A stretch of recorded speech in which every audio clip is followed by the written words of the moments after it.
நீதிமொழிகள் நூலிலிருந்து வாசகம். அதிகாரம் 6, இறை திருவசனங்கள் 6 தொடங்கி 11 முடிய. நீதிமொழிகள் 6 தொடங்கி 11 முடிய.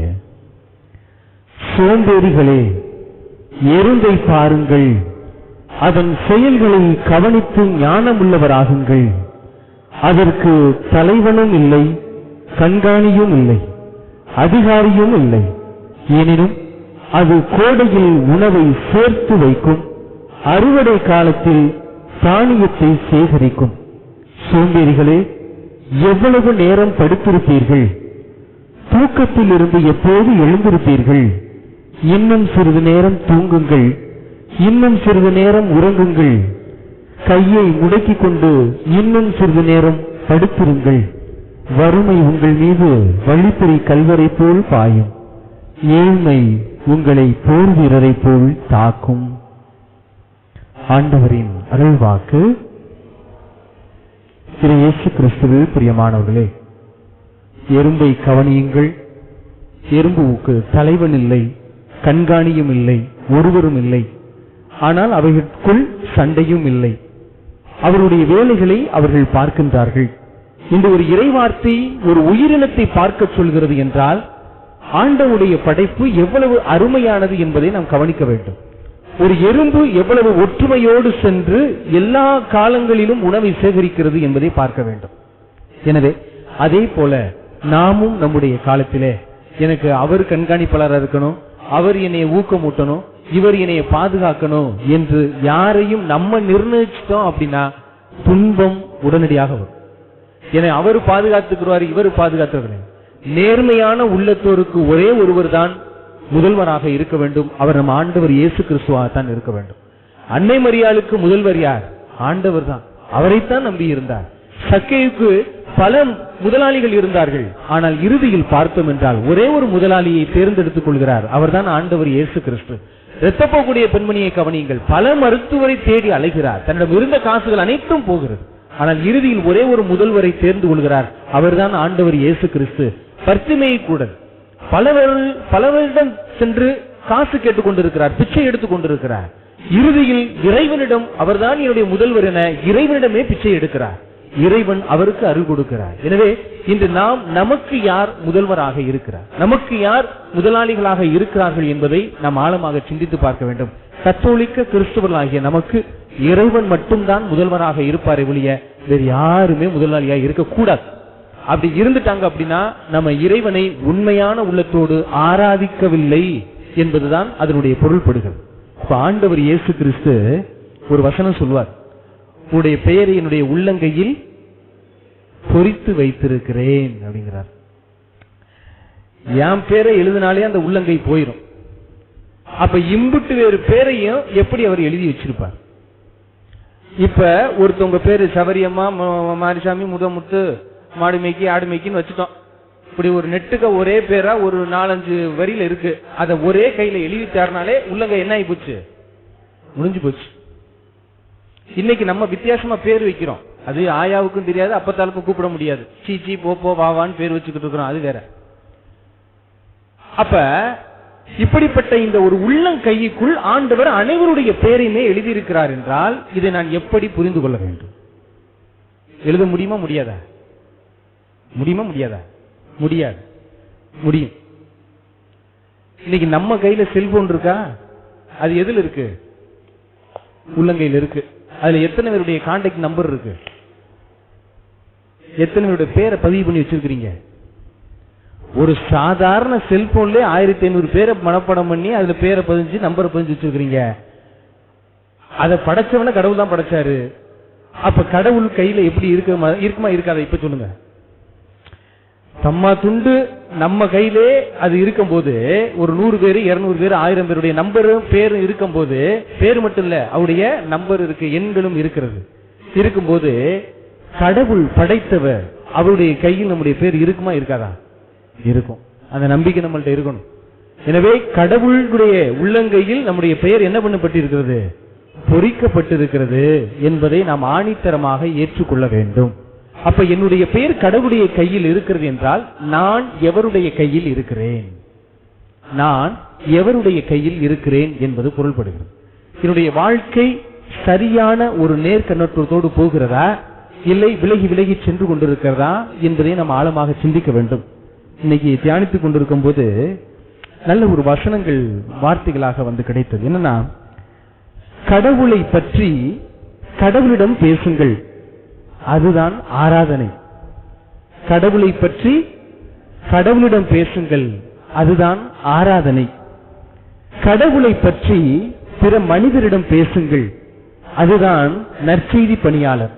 கடவுளை பற்றி பிற மனிதரிடம் பேசுங்கள், அதுதான் நற்செய்தி பணியாளர். மனிதர்களை பற்றி கடவுளிடம் பேசுங்கள், அதுதான் ஜெபம். மனிதர்களை பற்றி கடவுளிடம் பேசுங்கள், அதுதான் ஜெபம். கடவுளை பற்றி பிரச்சனையிடம் பேசுங்கள், கடவுளை பற்றி பிரச்சனையிடம் பேசுங்கள், அதுதான் நம்பிக்கை. கடவுளை பற்றி யார்கிட்ட பேசணும்? பிரச்சனைகிட்ட பேசணும், அதுதான் நம்முடைய நம்பிக்கை. கடவுளை பற்றி ஒருவரோடு ஒருவர் பேச முடியாத போது அந்த நபரை பற்றி கடவுளிடம் பேசுங்கள், அதுதான் இறைவனோடு உள்ள உறவு. இப்ப நான் யாரோடு பேசிக்கிட்டு இருக்கிறேன்? நேற்றைய வசனத்தின்படி பார்த்தோம், பலவிதமான சைகைகள் மூலமாக பேசுறத கவனிச்சோம். இன்னைக்கு நான் உண்மையிலேயே ஆண்டவரை பற்றி ஆண்டவரிடம் பேசுவதுதான் ஆராதனை. இந்த இடத்துல வந்துகிட்டு நான் மற்றதை பத்தி பேசிக்கிட்டு இருக்கிறேன், மற்றவங்களை பத்தி பேசிட்டு, அது ஆராதனை கிடையாது. நான் கடவுள் எனக்கு செய்ததையும் நான் கடவுளுக்கு செய்ததையும் போற்றி புகழக்கூடிய அந்த தருணம் தான் ஆராதனை. அப்ப ஆராதனை முக்கியம். இப்ப பிற மனிதரை பற்றி கடவுளிடம் பேசுகிறேன் என்றால் அது என்னது? ஜெபம். பிற மனிதர் எனக்கு அவர் துரோகம் செய்யறார், இவர் துரோகம் செய்யறார், அவருக்கெல்லாம் மனம் மருந்துரை ஆண்டவரே, அவங்களுக்கெல்லாம் மன்னிப்பு கொடுங்க, அவங்களையும் மன்னிச்சு மனுஷரை ஏத்துக்குங்க அப்படின்னு சொல்லி வேண்டுறீங்க அப்படின்னா அதுதான் என்னது? ஜெபம். இப்ப பிற மனிதரை பற்றி பிறரிடம் போய் சொன்னீங்கன்னா வெரி குட், நீங்க எல்லாம் எக்ஸாம்ல பாஸ் ஆயிட்டீங்க, அது பேர் தான் என்னது? என்னது? வார்த்தை மட்டும்தான் பழக்கமா இருக்கணும், செயல் பழக்கமாயிடக்கூடாது, பார்த்துக்கிறோம். எனவே அன்பிற்கினிய உறவுகளே, என்னுடைய ஜெபம் எப்படி இருக்கிறது? என்னுடைய ஆராதனை எப்படி இருக்கிறது? என்னுடைய பரிந்துரை எப்படி இருக்கிறது? என்னுடைய வாழ்க்கை எப்படி இருக்கிறது என்பதை சிந்தித்து பார்க்க வேண்டும். நீங்கள் 1000 போர் குதிரைகளானாலும் 1000 வலிமை மிகுந்த வீரர்களானாலும் நீங்கள் அவர்களை நம்புனீங்கன்னா கெட்டு போவீங்க. ஏன்னா இன்னைக்கு முதல் வாசகத்துல படிச்சோம், நல்ல வாசகம். முதல் வாசகம் வந்து நல்ல ஒரு வாசகம். இரண்டாவது வாசகம் நற்செய்தி. அவர் என்ன சொல்றாரு? விண்ணுக்கும் மண்ணுக்கும் நான் தாண்டா நீதிபதி, நீங்க ஏன் கவலைப்படுறீங்க, உலகமெல்லாம் சென்று நற்செய்தியை பறைசாற்றுங்கள் என்று சொல்லுகிறார். எனவே நமக்கு முதலாளி ஆண்டவர் இயேசு கிறிஸ்து தான்.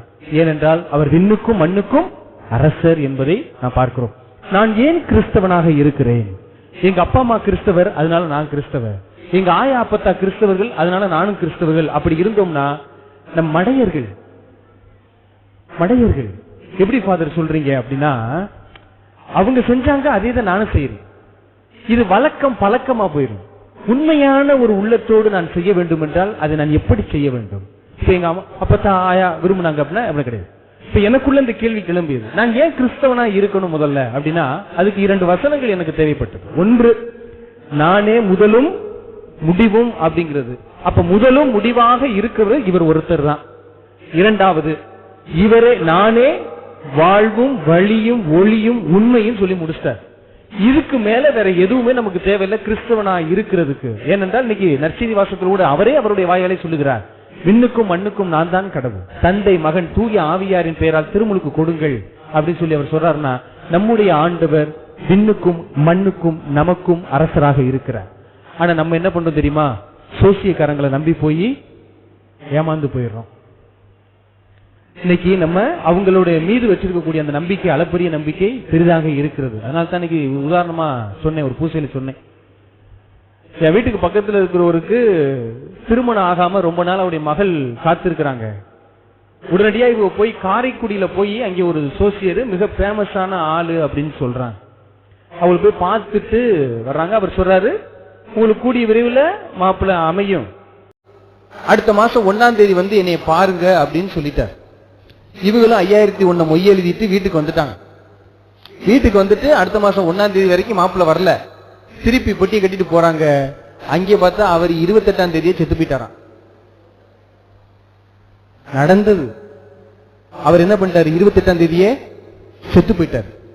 இப்ப ஒருத்தர் கேட்கலாம், என்கிட்ட ஒருத்தர் கேட்டாரு, அது எப்படி? சோசியம் உண்மைதான். அப்ப நட்சத்திரம் என்பதும் அதை பார்த்துதானே கடவுள் பிறந்தாரு. இயேசு பிறந்த நேரமும் இரவு தானே, அதுவும் ஒரு சோசியம் தானே? கிடையாது. அதற்கெல்லாம் அப்பாற்பட்டவர் தான் ஆண்டவர் இயேசு கிறிஸ்து. அதற்கு அப்படிப்பட்டவர் அல்ல. நான் உண்மையிலே உங்களை சொல்றேன். நான் இப்ப உங்க எல்லாருக்கும் ஜோசியம் பார்த்து சொல்லவா? உங்க முகத்தை பார்த்தோன்னே சொல்லிடுவேன், இதுதான் உங்களுக்கு நடக்க போதுன்னு சொல்லலாம். சொல்லிடுவா? இப்படி சொன்னோன்னு பூசை முடிஞ்சோன்னு வரிசையா நிக்காதிய, எனக்கு தெரியாது ஒண்ணு. இன்னைக்கு மனிதர்கள் ஏமாறுவதற்கு தயாராக இருக்கிறார்கள், ஏமாத்துறதுக்கு ரெடியா இருக்கிறாங்க. ஒண்ணு உண்மையா சொல்றேன். என்ன ஃபாதர் சோசியம்? வேற ஒண்ணும் கிடையாது. இப்ப அண்ணனை கூப்பிட்டு, என்ன குடும்பத்துல பிரச்சனையா? இப்ப என்னை சும்மா பார்க்க வர்றாரு, சோசியக்காரன் என்னை பார்க்க வர்றாரு, என்ன குடும்பத்துல பிரச்சனை என்னப்பா அப்படின்னு கேட்கிறேன். அவர் உடனே இல்ல எப்படி சொல்றதுன்னு தெரியல, முடிஞ்சிச்சு, அவ்வளவுதான். நீங்க எப்படி சொல்றதுன்னு தெரியலனாலே முடிஞ்சிருச்சு, புடிச்சிட்டான் அவன் பாயிண்ட.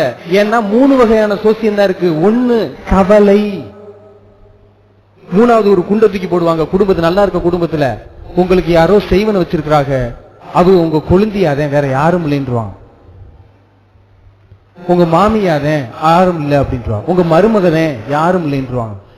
ஒன்னா இருந்த குடும்பத்தை 2ஆக்கி வீட்டுக்குள்ள இருந்த பிரச்சனையை வீதிக்கு கொண்டு வந்து நாரடிக்கிறது தான் அதனுடைய வேலை. இதற்கெல்லாம் அப்பாற்பட்டவர் ஆண்டவர். உண்மையை சொல்லி விடுகிறேன். ஏன் ஃபாதர் எனக்கு பிரச்சனை வருது? பல துன்பங்களை தீர்ப்பதற்கு சில துன்பங்கள் வந்துதான் ஆகும். பல துன்பங்களை நீக்குவதற்கு சில துன்பங்கள் வந்துதான் ஆகும். அதை நீங்கள் தாங்கிதான் ஆக வேண்டும், வேற வழி இல்லை. இறைமகன் இயேசுவும் துன்பத்தை தாங்கினார்.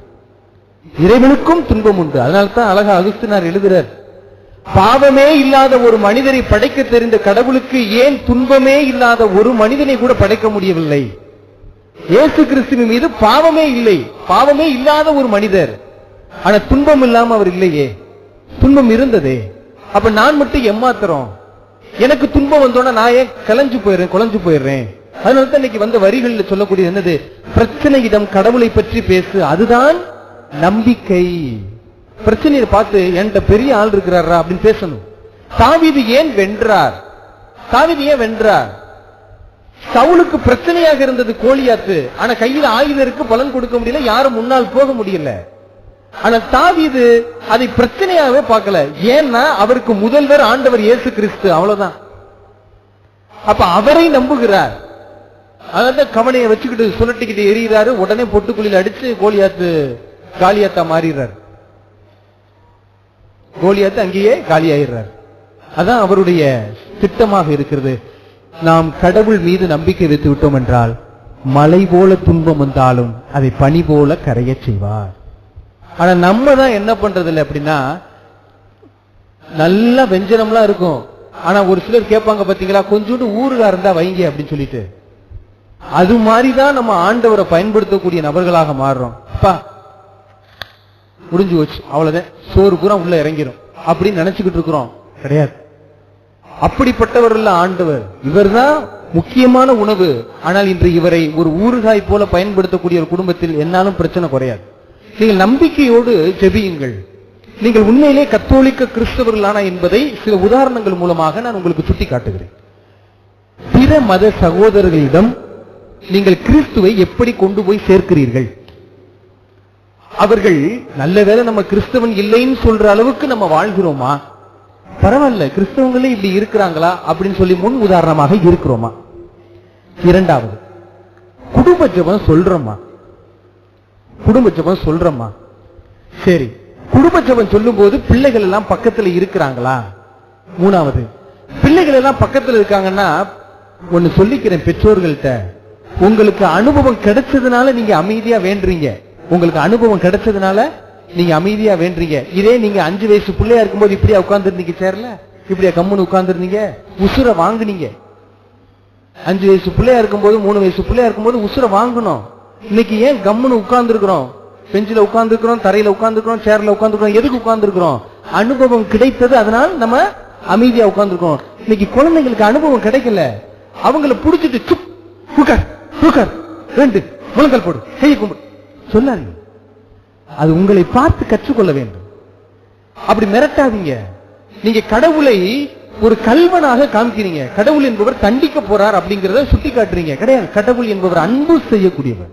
வம்பு செய்யறவரா இருந்தாருன்னா இன்னைக்கு நானும் நீங்களும் இன்னைக்கு உயிரோடு இருக்க முடியாது. அவர் உண்மையிலே நம்ம அன்பு செய்யக்கூடியவர். ஒரு பிள்ளையை பார்த்து இப்ப ஜெபிச்சுக்கிட்டு இருக்கிறோம், வெளியில ஒரு தர்மக்காரர் நிக்கிறாரு, உடனடியா என்ன பண்ணுவோம்? நம்ம வேண்டிக்கிட்டு இருக்கிறோம், என்ன பண்ணுவோம்? அப்பதான் கொஞ்சம் கூடுதலா வேண்டுவோம். இது சாத்தான் அனுப்பிய ஒரு நபர், எனவே கண்ணை மூடு, இருக்க வேண்டு அப்படின்னு சொல்லி வேண்டிக்கிட்டு இருப்போம். அப்படித்தானே? கடவுள்கிட்ட வேண்டது எனக்கு ஒரு வரம் கூடு இறைவான்னு கேட்கிறோம். அவர் வெளியில ஒரு வரம் வாங்கிக்கிட்டு இன்னொருத்தர் உங்களையே கடவுளா நினைச்சு வெளியில வந்து நிக்கிறாரு. ஆனா நீங்க அங்க என்ன பண்ணிக்கிட்டு இருக்கிறீங்க?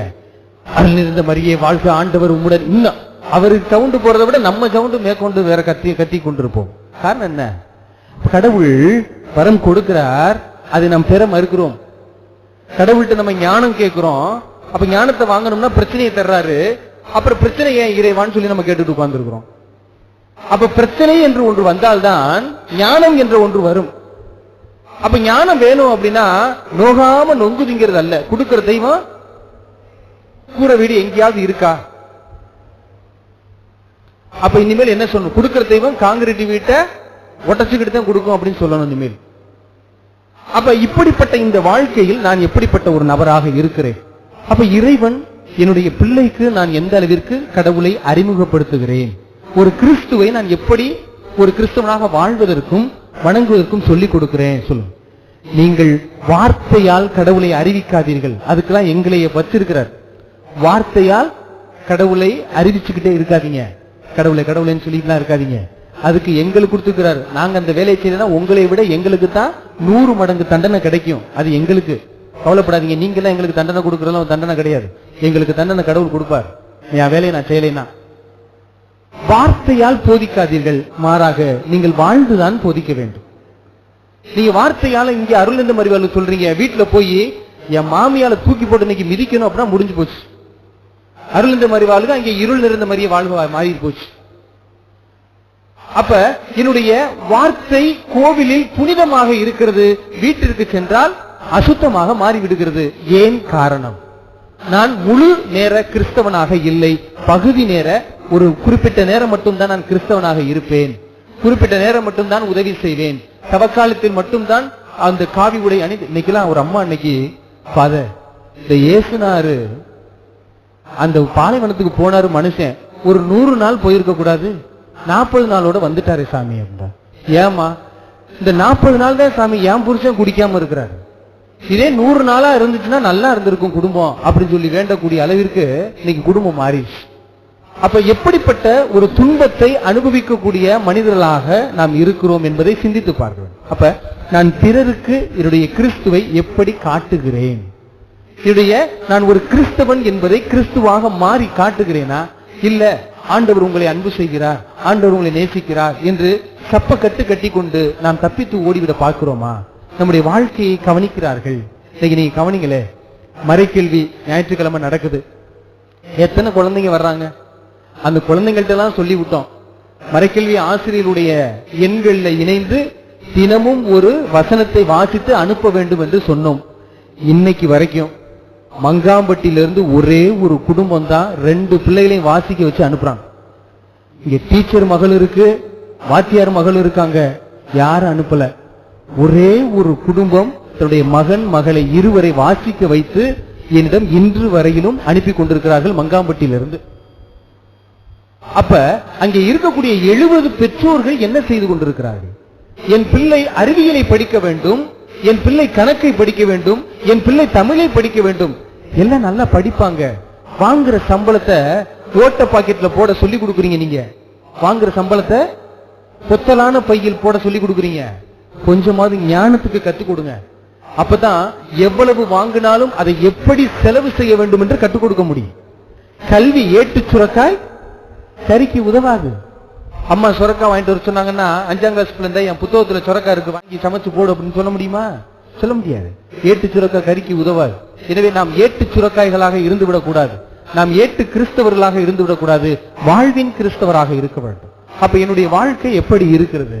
இந்த ஒரு எறும்பு சொல்கிறது, சோம்பேறியிலே கொஞ்சம் தூங்காம எந்திரிங்க அப்படின்னு சொல்லுது. அப்ப எப்படிப்பட்ட சோம்பேறியாக நான் இருக்கிறேன்? மன்னிப்பில் சோம்பேறியாக இருக்கிறேனா? ஒரு மறப்பதில் சோம்பேறியாக இருக்கிறேனா?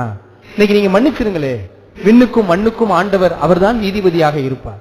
நான் உண்மையிலே மன்னிப்பை பத்தி அழகா சொல்லுவேன். எவ்வளவு துரோகம் பண்ணாலும் சரி, எவ்வளவு பண்ணாலும் சரி, கஷ்டப்படுறீங்க, ரொம்ப கஷ்டப்படுறீங்களா, ரொம்ப வேதனைப்படுறீங்களா, மெழுகுதிரி இருக்கு பத்த வச்சு விட்டுட்டு அவங்கள நினைச்சு, ஆண்டவரே இந்த மெழுகுதிரி உருகுவது போல என்னுடைய துன்பமும் உருகி போயிடணும், அவங்கள நான் மன்னிக்கிறேன் அப்படின்னு போயிருங்க.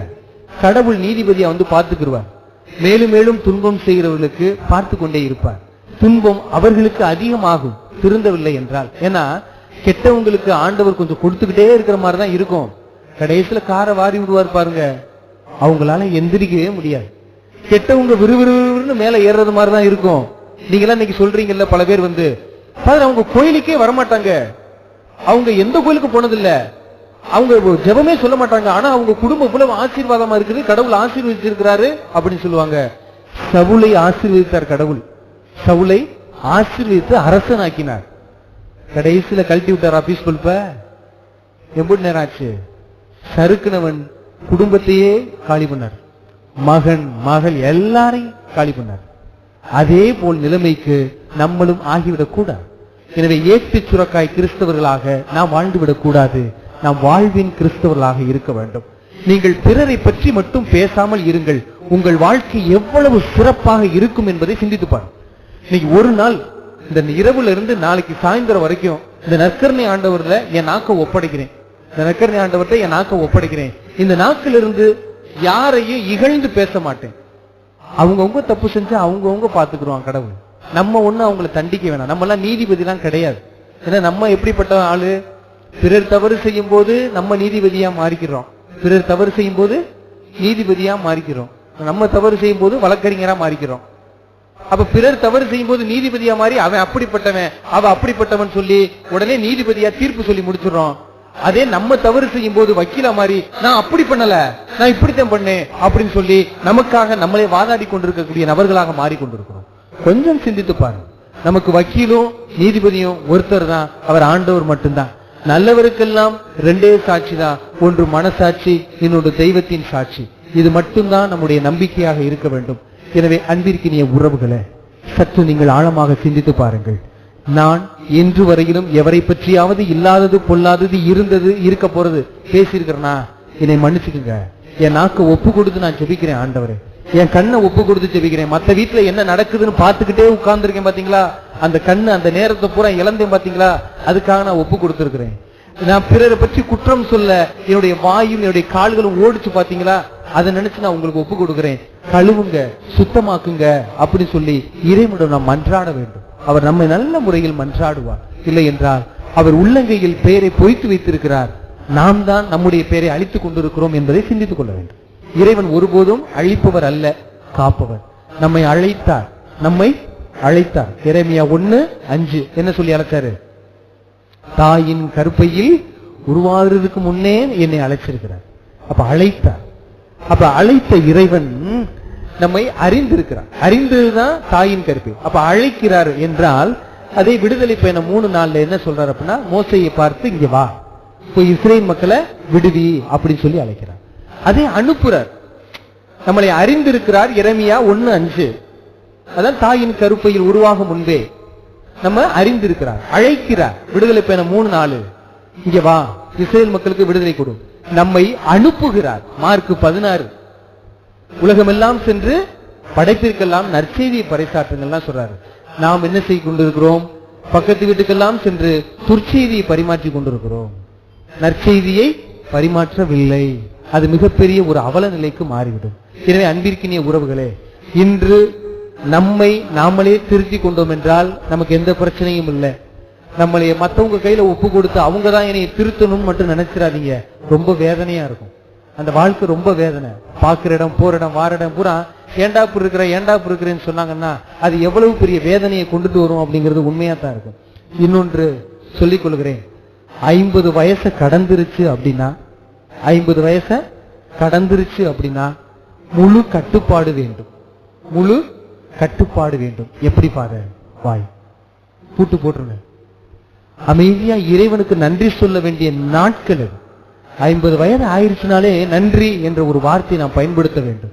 இயேசு கிறிஸ்து கூட 33 வயசுல இறந்து போயிட்டார். இன்னைக்கு நம்ம 50 வயசு வரைக்கும் இருக்கிறோம். எதுக்கு இருக்கிறோம்? இறைவனுக்கு நன்றி சொல்வதற்காக கடத்தி செல்ல வேண்டும். ஆனால் நம்ம அந்த நன்றி கிடையாது. இப்ப சிலரை பாருங்கள், 60 வயது ஆனாலும் அவர்களுக்குள் இருக்கக்கூடிய கோபம் போகாது.